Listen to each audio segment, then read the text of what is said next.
about 10 a.m. here in Japan. I'm waiting to get on the Shinkansen or the bullet train. I'm going to head up to a town called Sendai today. If I was good at editing, I'd put it right here, but I'm not, so use your imagination. Sendai's got some good food, it's got some cool temples, shrines and sightseeing spots, so strap in, you're ready for a super low production quality video, and I'll see you in Sendai.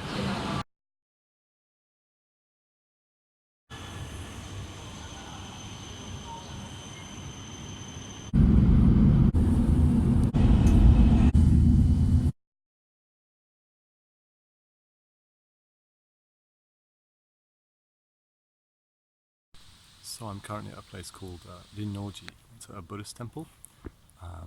The temple's a bit behind, and I'm currently in the garden. It's about £2 to get in, and there's 2 other people here, so it's super quiet. It's a little bit outside of the city, so I wasn't sure if it was worth it to come. But I mean, it's beautiful here. You can see there's a tower in the background. I'm sat sort of in the middle of a koi pond.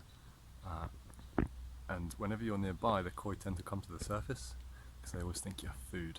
I'll see if I can show you some. I'll show you around.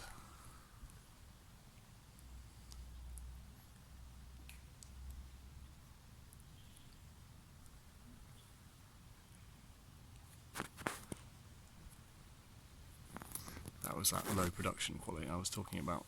That was probably a terrible view. So yeah, it's a super peaceful little place. I'm going to spend a bit more time, I'll take some photos, maybe put them in. Right, see you later.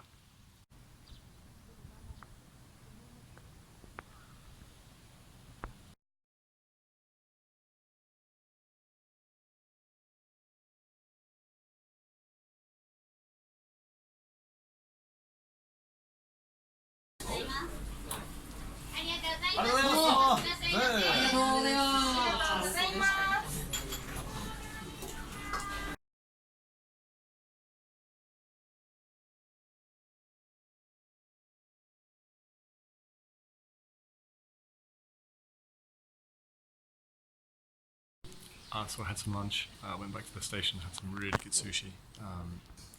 When you first come to Japan, you kind of think in Tokyo you're going to have the best sushi in Japan, but if you speak to anyone, any of the locals, they all say, Tokyo sushi's the worst, you know, you got to go here, you got to go there. But it seems that the further north you go, the better the sushi gets. So I ate at a sort of standing sushi bar where there were a few chefs making stuff to order, which was really delicious, a bit expensive, but really delicious. Now found my way to a place called Zuihoden, which is a mausoleum. It's a mausoleum, sort of inside it is a really powerful ex-samurai, and the mausoleum is beautiful, it's super colourful and super detailed. I'll put a little video in here. But maybe the most surprising thing that you learn when you're here is that there was a tradition called junshi, and that was when a powerful samurai died, all of his vassals and all of his servants would commit suicide to be with him in death. So either side of the mausoleum there are 20 little just little gravestone-like type things, and that's to honour the 20 people who committed suicide when their master died, which is pretty unbelievable, I think. So it's a nice quiet little place. Again, not too many tourists around. Yeah, really beautiful mausoleum. I'll check in with you later.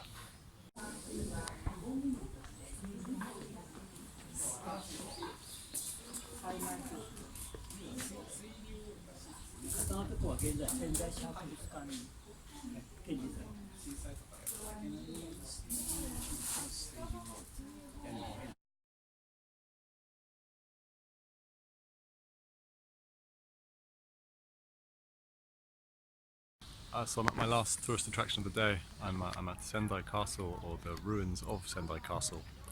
So this was built by the same samurai who we saw earlier at the mausoleum. His name was Date Masamune, and yeah, he was like the most powerful man in Sendai, and he built this castle.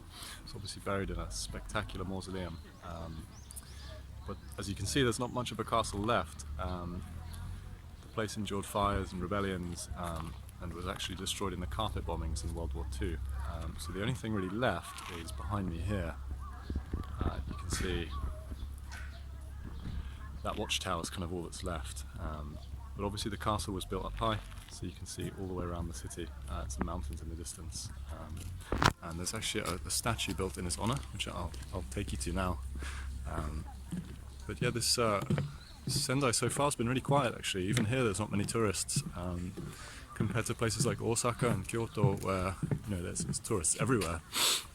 It's been really nice, and the city's really green.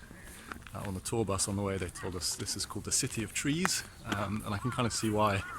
Everywhere you go there's a lot of green trees. So here you go, the lighting might not be very good. The sun's just behind them, so again, that production quality, Let's have a look.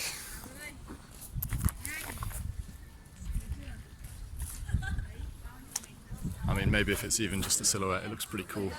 So that's Date Masamune, extremely prolific samurai, built castles, buried in a big mausoleum. Sounds like a cool guy. So from here I think we're going to head back to the hotel. And I've got an interesting hotel to stay at, so I'm excited to show you. And then we're going to go and find some dinner. The local delicacy is actually beef tongue. So I'm looking forward to that. We'll see how it goes. Alright, I'll see you at the hotel. So I'm at my hotel. I have to be a bit quiet, there might be some people sleeping. I'm actually at a capsule hotel. This is the second time I've stayed at one of these places. It's super cheap, cost about 15 quid for the night. Always in pretty central locations. But when they say capsule, I mean they mean capsule. I mean there's a few of the rooms there. But these places are always super clean. You get a comfy-ish bed. The only problem is that people are loud. Last time I had a couple of terrible snorers next to me. So this time I've got some earplugs prepared, I've got some ready. But yeah, if you're looking for a cheap place to stay in Japan, you can find a place called 9 Hours. It's like 9 hours Sendai, 9 hours Tokyo. You can get a little pod hotel like this, and it is good fun. Unless someone's snoring next to you. Just a quick room tour. This is my pillow. This is where my head goes, and down here, this is where my feet go. And there's the door. Thanks for watching my room tour. I hope you enjoyed it.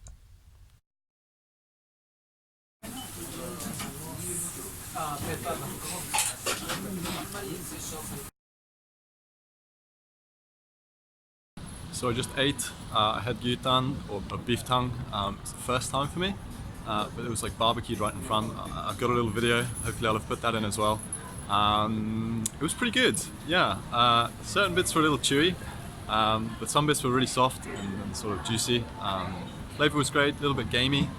It was served with some barley rice, which was a first in Japan actually. I didn't know they had barley rice. Sorry, it's a bit loud.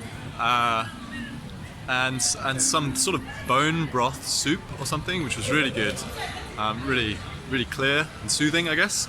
And if any of you come to Japan, you'll quickly learn the phrase namabiru, which just means like draft beer. It was good too. Overall, yeah, it was great. Would recommend.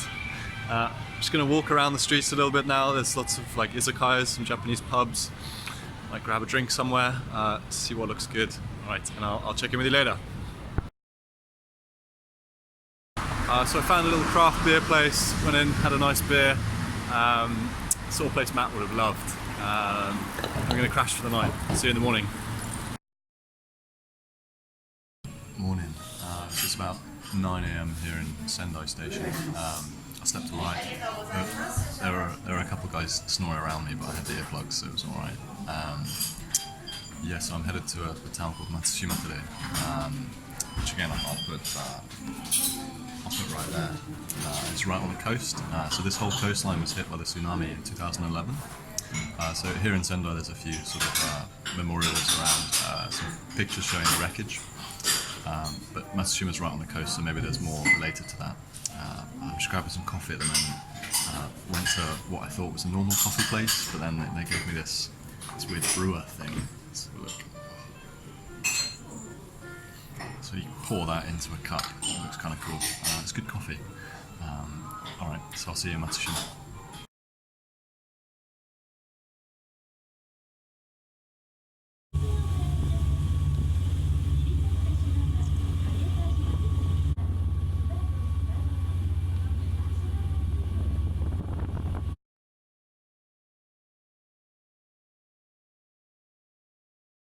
So I just took a tour of Matsushima Bay on one of the boats that you can see behind me, which was great. There's about 260 little islands in the bay, and we went around them all, so that's really good. I'm actually now at, see behind me, I'm at Godaido Temple, which was built in about 1600 by our friend from yesterday, Date Masamune. Nice wooden Buddhist temple. And despite being literally right on the coast, it survived the 2011 tsunami completely unscathed. So it's kind of cool. From here I'm going to go and find some oysters. This town is famous for oysters, so we'll find some lunch. See you then.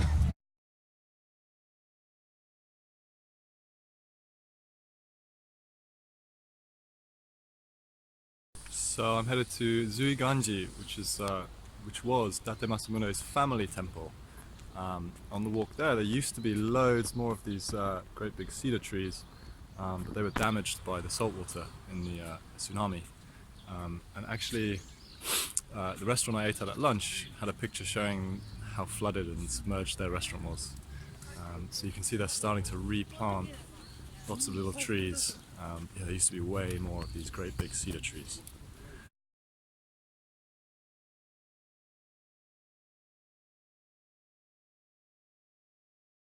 So I just explored Zuiganji Temple. Unfortunately, you weren't allowed to take photos. Actually, that's quite common in temples around Japan. It's kind of a bad thing because I can't share, but it's nice at the same time. It sort of forces you to look a bit more in detail, really try and remember what you're seeing. It was beautiful. There were lots of gold sliding doors that were just super intricately decorated. Lots of references to tigers and dragons and cranes and everything.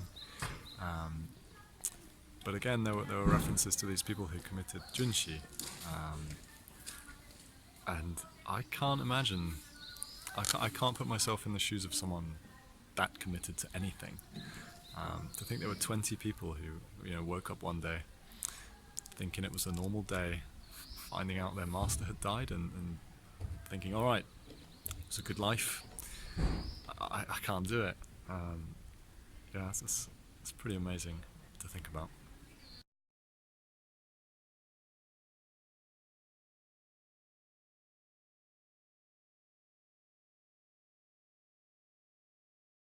So I'm currently sat in Ensuin Temple Garden.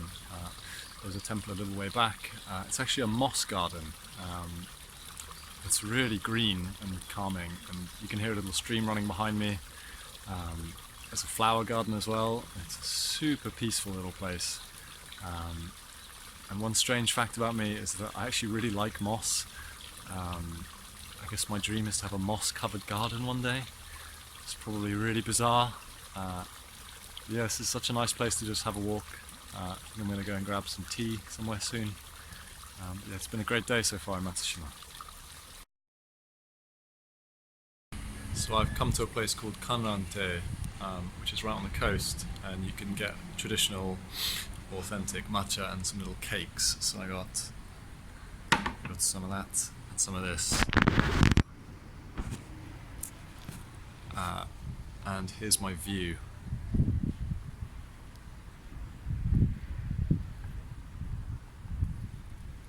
Not bad. Spend some time here, relax, drink some tea. Recharge a bit. It's been a lot of walking. There's always a lot of walking. See you later. So this is my last tourist spot of the day, which makes it the last tourist spot of the trip. I'm heading across this red bridge to a little island. The island's like preserved land because there are 300 species of plants living there. So this bridge is pretty long, got some nice views around. Still at Matsushima Bay. I'll see if I can find something cool at the island. So that's it. I just went on a little walk around the island. There was nothing too special, so I didn't take too many photos. I'm just headed back across the bridge. Gonna get some omiyage, some souvenirs for some people. Head back to Sendai station, grab some dinner, and then jump on the Shinkansen home. So thanks for watching. I hope it wasn't too awful. If anyone liked it, I guess I can make more. But yeah,